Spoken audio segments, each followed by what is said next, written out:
Março é o mês de conscientização da endometriose e é também chamado de Março Amarelo. Aqui no nosso canal eu converso hoje com o cirurgião coloproctologista e considerado um dos grandes médicos referência na doença, Dr. Univaldo Sagai, que vai fazer um alerta sobre os principais sintomas da doença e a importância de se procurar ajuda especializada para realizar o diagnóstico. Tudo bem, Dr. Sagai? Seja bem-vindo.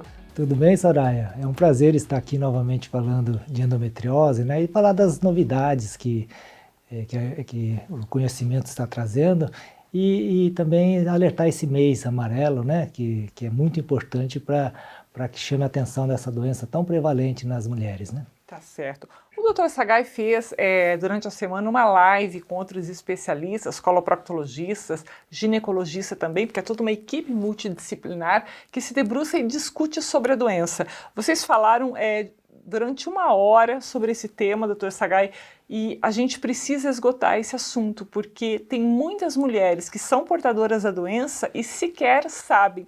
Por que demora, assim, em média, 7 anos para se ter o diagnóstico de endometriose ou de endometriose intestinal, que é a sua área de atuação, né, aqui no Brasil? É no mundo isso também, doutor?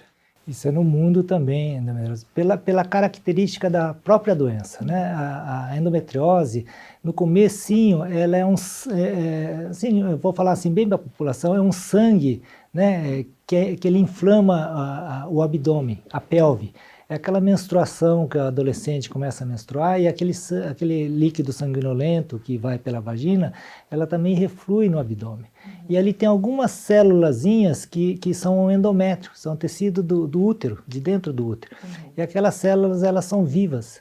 E com aquele ciclo hormonal mensal, aquelas células vão crescendo e vão multiplicando devagarinho. E no começo é totalmente invisível aos exames. Então, durante 7, 10 anos, os exames fazem ultrassom, tomografia, ressonância. Essas lesões muito pequenas são invisíveis aos exames. Então, por isso que essas pacientes passam anos tendo muita dor no período menstrual, cólicas, alterações intestinais.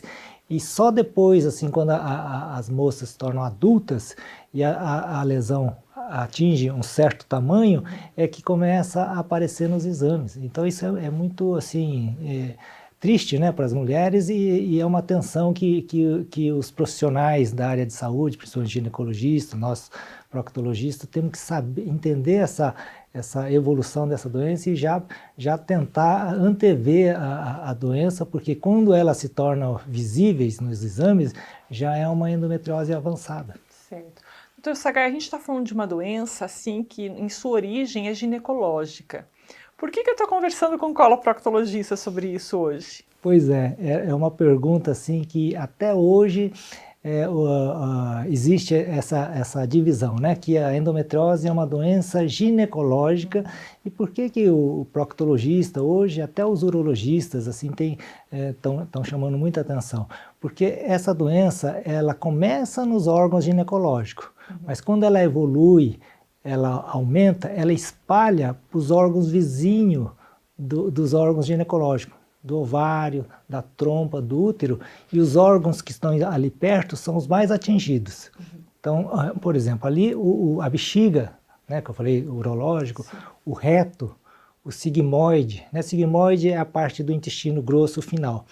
E tem um detalhe, Soraya, que ainda é pouco conhecido pela grande maioria dos ginecologistas e dos cirurgiões, é que essa doença também atinge a região do apêndice. Vocês já ouviram falar de apendicite, né? De seco. Seco é o intestino grosso do lado direito, certo, onde o apêndice está implantado. E o ilho é a parte final do intestino fino.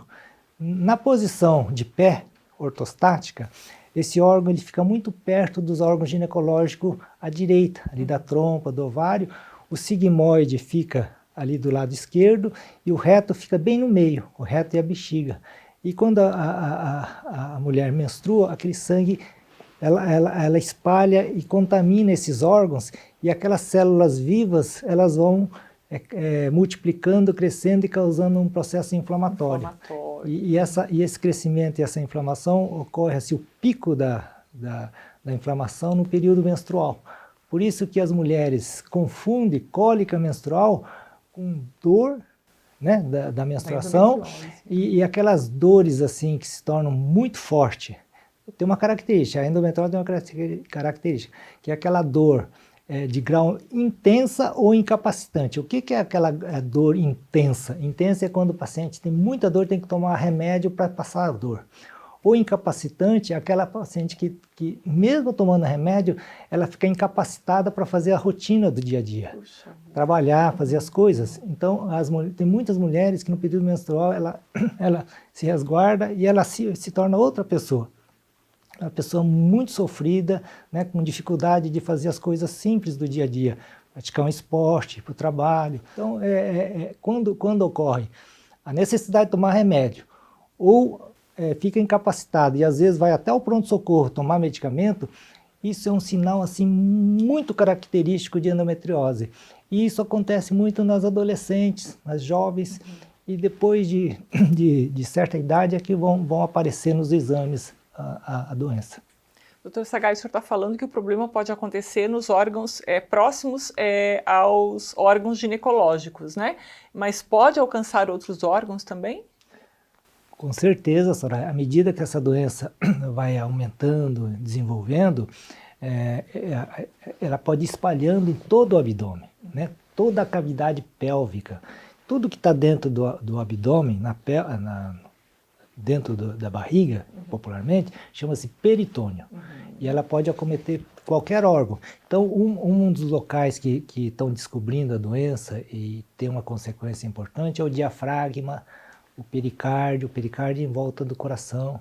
Então tem paciente que tem dor no ombro, tosse, dor nas costas, tem dor na boca do estômago, às vezes uma taquicardia. Então é o sinal que essa doença pode atingir. E em casos muito raros, Soraya, essas lesões ela pode cair na corrente sanguínea, entrar dentro do vaso e espalhar no corpo. Então já foram descritos endometriose no pulmão, no cérebro, nos ossos, em qualquer lugar do corpo. Isso é muito raro, ela infiltrar um vaso, a célula cair dentro do vaso e como se fosse um câncer alastrado. Entendi. Então é uma doença assim muito enigmática, muito complexa e tem que chamar atenção para a população, né? Que isso pode acontecer. Então as moças, as mulheres que sofrem, a gente tem que fazer exames muito detalhados para tentar identificar essa doença e tirar essa história que eu contei de ter muita dor no período menstrual, muito desconforto. Não é normal, né, doutor Sagai? Não é normal. A gente tem que pensar sempre em endometriose. O senhor está me falando isso, eu estou aqui pensando... Os médicos estão preparados para fazer esse tipo de diagnóstico? Como é que eles vão identificar, né? O senhor falou aí da queixa no ombro, as dores sintomáticas aí de cólica menstrual, mas tem outras coisas, no caso da endometriose intestinal. Quais são os sintomas, doutor Sagai? O que pode acontecer? Olha, Soraya, lá no começo, quando eu comecei a estudar endometriose, isso já faz mais de 20 anos, 25 anos, o que acontecia? O ginecologista, muitas vezes, ele ia operar uma paciente com muita dor ou já tinha endometriose e ele encontrava o intestino grudado nas trompas e ali ele tinha dificuldade, às vezes... Aquelas aderências, isso, né? Machucava o intestino e aí ele me chamava para ajudá-lo a resolver o problema e eu, assim, com pouco conhecimento, via aquela doença e aí que eu fui entender essa doença, né? E aí eu tive uma ideia. Falei, nossa, essa paciente ataca o intestino, será que não causa sintomas no intestino? Então aí eu fui e combinei com o ginecologista de paciente, antes da cirurgia, passar uma entrevista comigo e fazer a entrevista. Então eu fiz a seguinte comparação. Peguei aquelas pacientes que só tinham queixas ginecológicas, cólica menstrual, aquelas coisas, e aquelas pacientes que tinham, além dessas cólicas menstrual, elas tinham cólica intestinal, diarreia, obstipação, dificuldade para evacuar, aquela sensação de querer evacuar toda hora, e raramente, às vezes até sangue nas fezes no período menstrual. e separei os dois grupos, os que tinham sintoma gastrointestinal e os que não tinham sintomas. Certo. E participei das cirurgias de 40 mulheres, metade sem sintomas e metade com sintomas.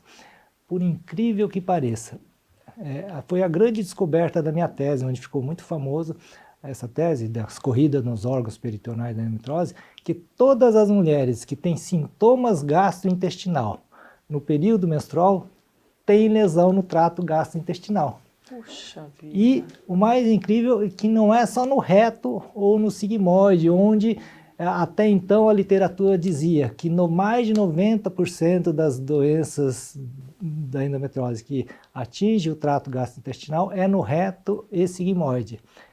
Na minha tese, eu percebi que elas acometem tanto o reto e sigmoide, quanto o ilho, o apêndice e o seco, que é o lado direito, certo. Na mesma proporção.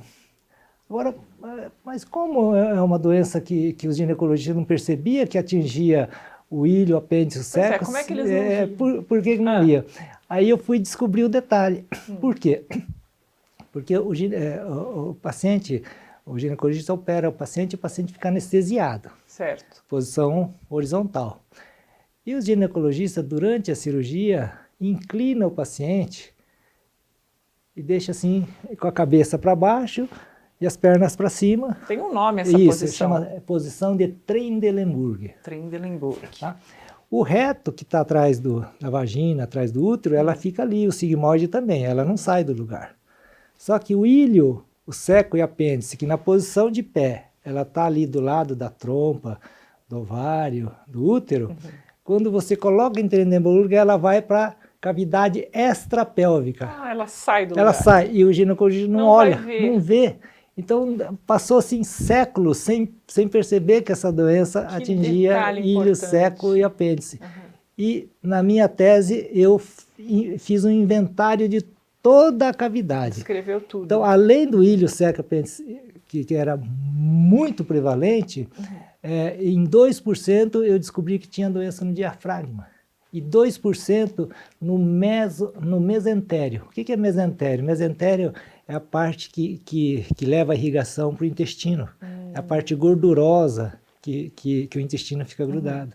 E essas lesões no mesentério, quando ela inflama, ela causa uma torção no intestino, e o intestino fica dobrado e causa muita cólica, muita dor.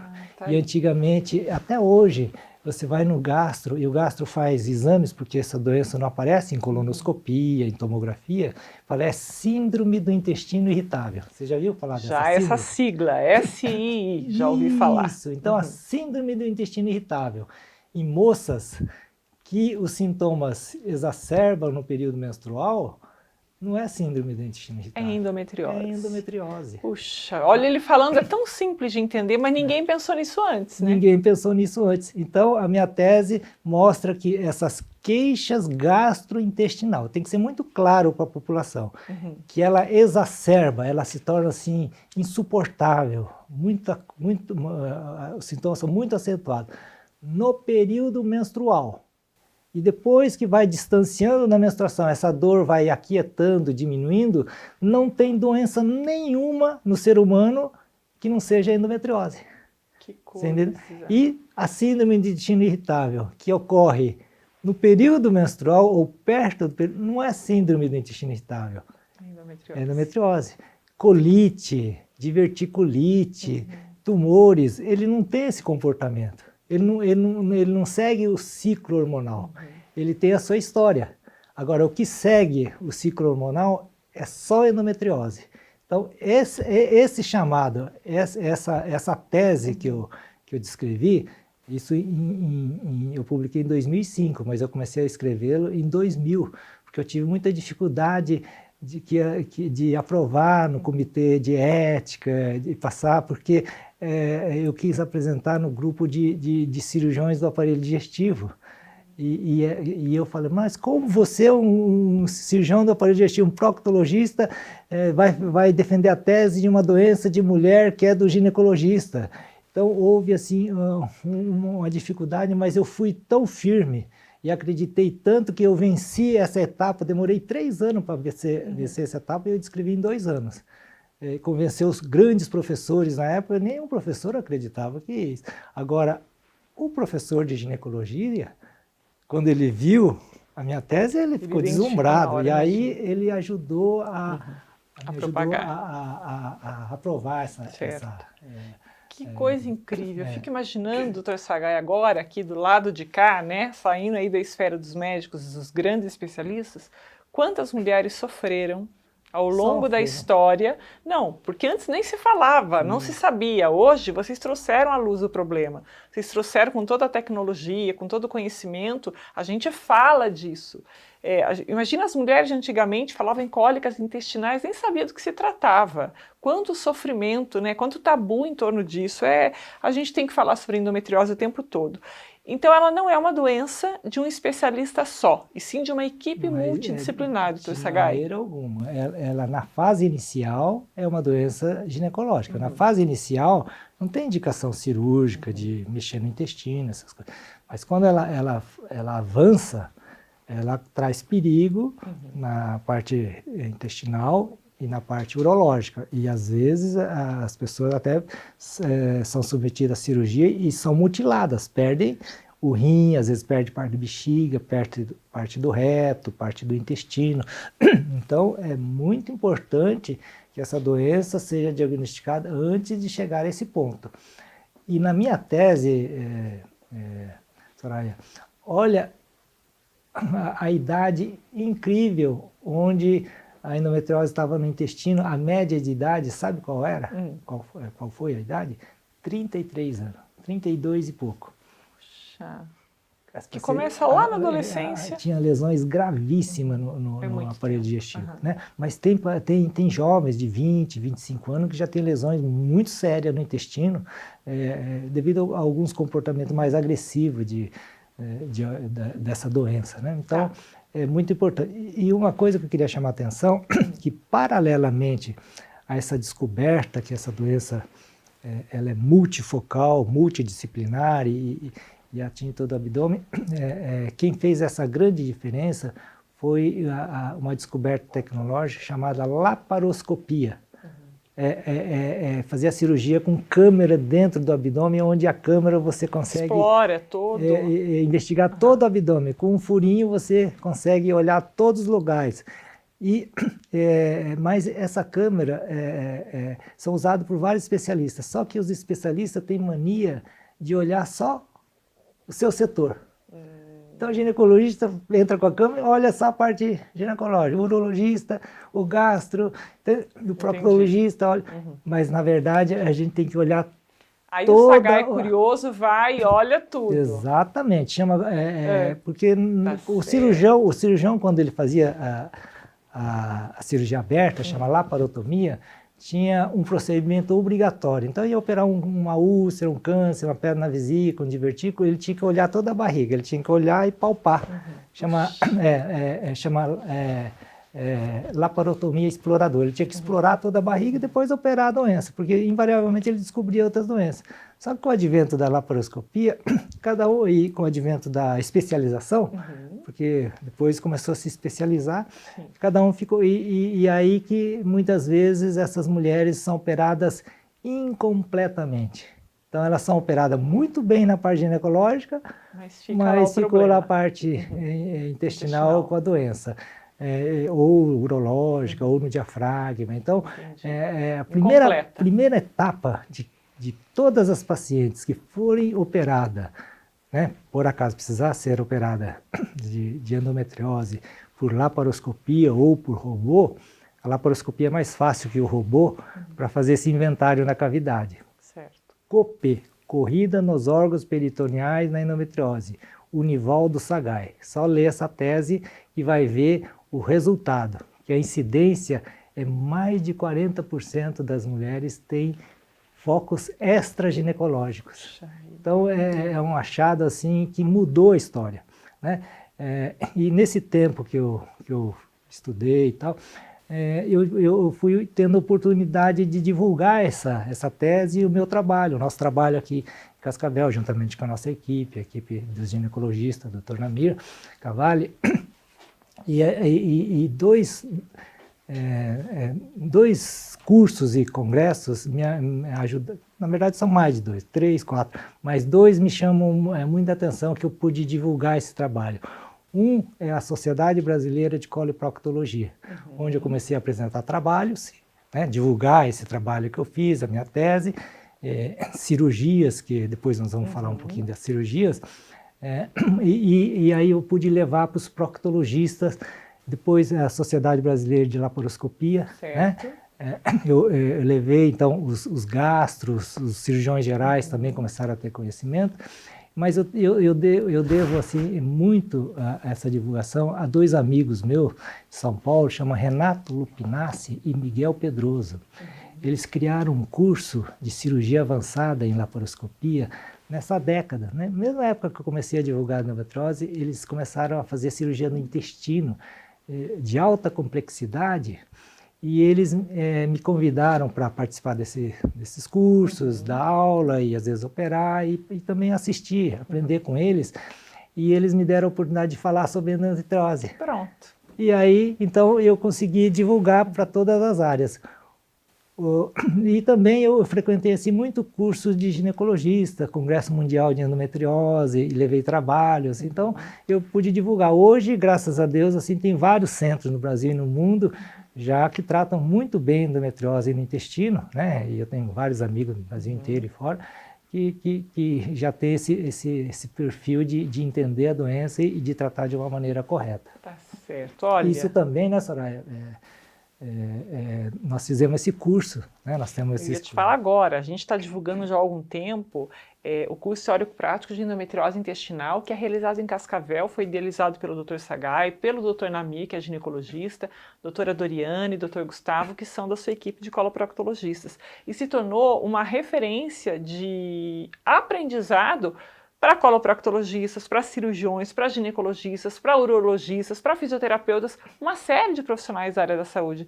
Esse ano, por conta da pandemia, vai ter, mas será online, mas vai ter, né, doutora Sagai? Queria que o senhor falasse, a gente tem um pouco tempo ainda aqui para a gente finalizar, eu queria que o senhor finalizasse falando um pouquinho sobre a edição do curso desse ano. Então, esse curso desse ano teve todo um nascimento, um crescimento e tornou-se um curso assim, importantíssimo na esfera nacional para todos os profissionais que lidam com endometriose. Mas lá atrás eu falei do Dr. Namir, que é o meu grande amigo, que nós desenvolvemos aqui, e aí eu levei no congresso, e no congresso a gente foi conhecendo colegas, eu tive a oportunidade de conhecer o Dr. Crispi, Cláudio Crispi, né? Através de um grande proctologista do Rio chamado Guerreiro, sabe? Que era amigo do Crispi, e o Dr. Guerreiro me levou, o Dr. Crispi, porque o Dr. Crispi estava publicando um livro e queria que alguém falasse sobre endometriose no intestino, coisa que ninguém falava, e eu fui a única pessoa que achava que tinha condições de falar de endometriose intestinal, mas naquela época eu estava começando, isso na época de 2000, 99, 2000, e aí que eu tive, para escrever esse capítulo, eu tive que aprofundar no estudo, então eu devo muito ao Dr. Cláudio Crispi, a sua equipe, e depois eles me convidaram assim, para os cursos deles assim, durante muitos anos, num lugar muito legal, lá no Rio de Janeiro. É o Instituto Crispi, isso, não é? Isso. Então, o Dr. Cláudio Crispi me convidou no curso que ele fazia, e aí eu resolvi fazer uma tese. E na tese eu levei para a USP, São Paulo, no serviço de ginecologia e no serviço de aparelho digestivo. E aí eu conheci o Dr. Maurício Abrão, já conhecia, mas eu levei para ele, porque ele é colega contemporâneo da época que eu estudei lá, e aí ele ficou maravilhado e ele me deu essa oportunidade de escrever a tese, ele me ajudou muito a escrever a tese e aprovar a tese no serviço de gastro. Que bacana. Do professor Gama, que eu defendi essa tese, e essa tese depois eu pude divulgar através desses eventos que a gente comentou. Fantástico. Esse ano tem, então, curso de endometriose intestinal online, inteiramente online, né, doutor Sagai? Online. São 3, 4 módulos, é isso? Ou tem mais? São 5 módulos. 5 módulos. E interessante, eu quero falar, quero chamar a atenção, importantíssima, porque nessa experiência toda de endometriose, porque quando a gente começou a entender que a doença atingia o aparelho digestivo, o intestino reto, a gente começou a tirar muito reto, muito intestino, porque o ginecologista não tirava, o paciente não melhorava, vinha para a gente descobria e tirava o intestino reto, e o paciente, a maioria melhorava, mas algumas ficaram com algumas sequelas, porque você retirar muito o intestino, muito reto, também traz problemas. E na época a gente usava uma técnica como se fosse câncer. Porque tratava como se fosse câncer. É isso, porque para operar o intestino, a causa mais importante de operar o intestino é o câncer, tirar o intestino reto, né? Senão, outras doenças, divertículos também tem que tirar, e também a cirurgia de divertículo na época, câncer, a técnica era a mesma. E a endometriose entrou nesse grupo. E, lógico, câncer e divertículo é pessoa idosa, já com doença gravíssima, e a endometriose é uma doença benigna, não é câncer, não vai morrer por causa disso. Então, a gente começou a super tratar o intestino. Então, nesse curso que nós vamos fazer, são tecnologias novas, onde a gente consegue tirar a doença, mas com foco de preservar o órgão. Ótimo. Com mais detalhamento da doença, tirando somente a doença, e isso através de exames mais modernos, com protocolos mais modernos, como a ressonância magnética, com protocolo para endometriose, a ecografia transvaginal com protocolo para endometriose, a ecografia transanal tridimensional com protocolo para endometriose. Com isso você estuda exatamente aonde está a doença, o tamanho, o comprometimento, e você já monta uma estratégia para tirar a doença sem tirar o órgão. Incrível. Então, com isso, a paciente fica livre da doença, com seus órgãos íntegros, e a sua recuperação, o risco de cirurgia, de usar bolsinha, de dar infecção e fístulas e outras complicações, assim, diminuíram drasticamente. Drasticamente, né? E também hoje nós temos laparoscópio moderno, robô, com toda a sua qualidade, né? E a gente usa alguns recursos na laparoscopia, como a verde-cianina, cromoscopia, magnificação. Então hoje eu acho que nós estamos começando assim a chegar num ponto mais assim completo, ideal para o tratamento da endometriose como um todo, né?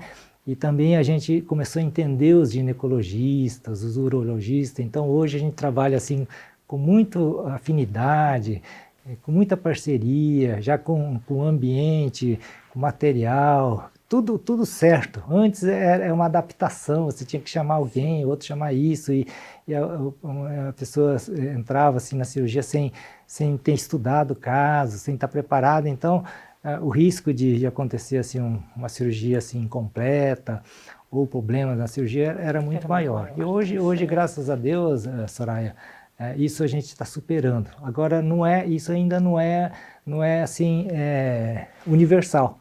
Por isso que esse curso tem essa intenção de levar esse modelo para as outras equipes a nível nacional e internacional, mostrando que isso dá resultado. Uma equipe multidisciplinar que entende endometriose, com estruturas e aparelhos adequados, e estando todo convergente com um ambiente ideal de treinamento e de parceria, que é o sucesso do tratamento. Perfeito, perfeito. O Sagai falou muito bem.